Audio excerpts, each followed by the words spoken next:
How's it going, everyone? Blueknight here, and welcome back to another Ratchet & Clank related video. So the series, since the very beginning, has introduced us to a vast array of characters ranging from robots, superheroes, interdimensional creatures, and the occasional unclassified species, all with their own unique charms. And there's virtually no shortage of these characters that this universe has to offer. However, the number of characters that are playable, as well as the games where these characters are actually playable, is, well, kind of rare. Is that a good or bad thing? Well, that's up for debate. Seeing as most of the games feature just Ratchet and Clank as the primary playable characters, doing this allows Insomniac to purely focus on and expand on the duo's respective gameplay styles, Ratchet being more action and combat based, while Clank's focuses more on puzzles.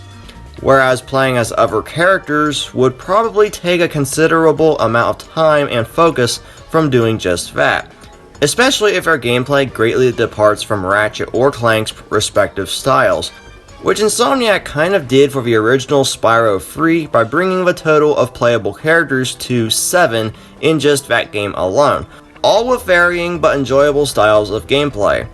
In Ratchet & Clank's case though, this idea was barely even touched by Insomniac. Aside from Up Your Arsenal for the Quark minigames, in Deadlocked you sort of semi-controlled 2 other robots, but not fully playable. Secret Agent Clank, Quark is playable yet again alongside the Gadgebots, but this is a non-Insomniac game's title. After that, it wasn't until All for One and Full Frontal Assault where the idea of more playable characters was brought back, by including Captain Quark in both games, while Nefarious was playable in All for One. Now, I might be wrong, but from the footage that I've seen of both of these games, they all play roughly the same to one another, but these titles were primarily focused on the multiplayer aspect, before shifting back to the single-player experience in Into the Nexus and the PS4 reimagining. Again, the Lombax robot duo being the only playable characters.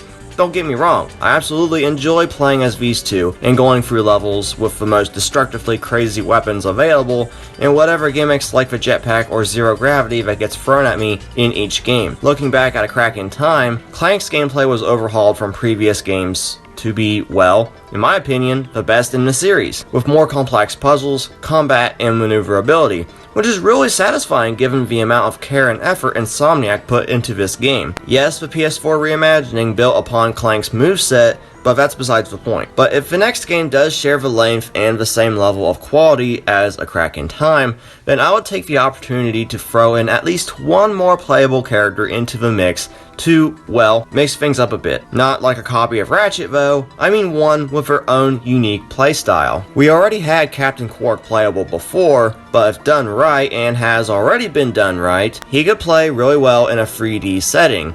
For example, given Quark's cowardly personality, just stick Quark into a Crash Bandicoot-esque boulder mission, and there we go, 10 out of 10. Jokes aside though, who could fill in the new playable character role? Well, turns out I asked you guys about this over on Twitter, with some of you saying Talwyn, Angela, even Caden during a flashback sequence. VTeam VV had that idea, and I honestly wouldn't mind if they did that, allowing us to play through the time of the Great War. You know, where the Lombaxes and the Kragmites fought against each other. That'd be awesome.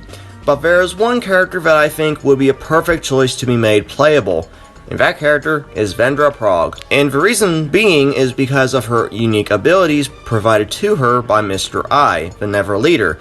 I know I'll probably get comments below like, she's a villain, why would you want her playable? Or, she doesn't have her abilities anymore, so what's the point? So I'll clear that up right now, starting with the latter question. In the final cutscene of the game, when her brother, Nefton Prog, was turning the both of them in, well, she didn't want to go and tried zapping him, but couldn't. This doesn't mean her powers are outright gone. I like to think that she was weakened by putting all of her strength into sending Mr. I back to the Neververse, then almost passed out because of it. As for her being a villain, if Insomniac Games brought her back for some reason, and going by Into the Nexus' ending, she appears to be nicer, but still having a quick temper. I was horrible to you. Why did you protect me? You're my sister. Where are we going? A deal's a deal. We're going to jail. Put me down! I will not go to jail! Vendra, shut up. We're going to jail and that's final. Can we still be evil? No. Just going by that cutscene alone, Vendor still wants to be evil, but Nefton won't allow it. So I can sort of see this working for some sort of character development in the next game.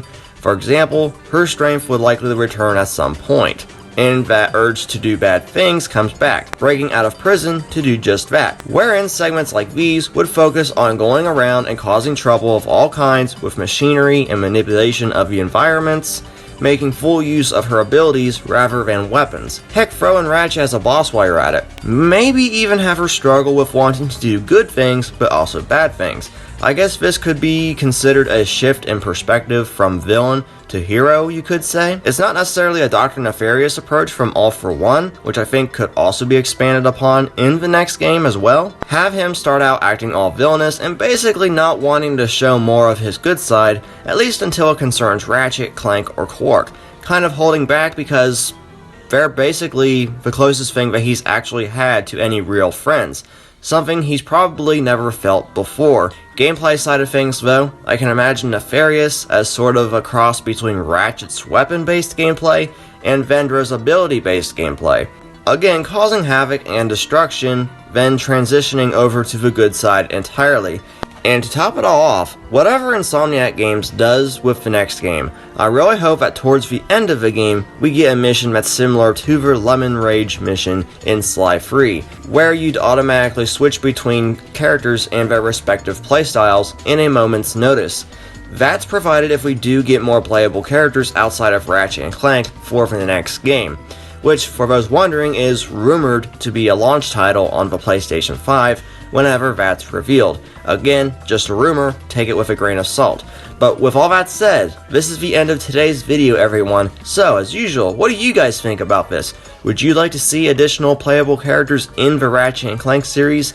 If so, who would you want to see? Be sure to let me know in the comments section below, and also be sure to stay tuned to the channel for even more Ratchet and Clank content coming your way. Once again, thank you all so much for watching and supporting the channel. I've been Blueknight, and I'll see you guys back here next time. Goodbye!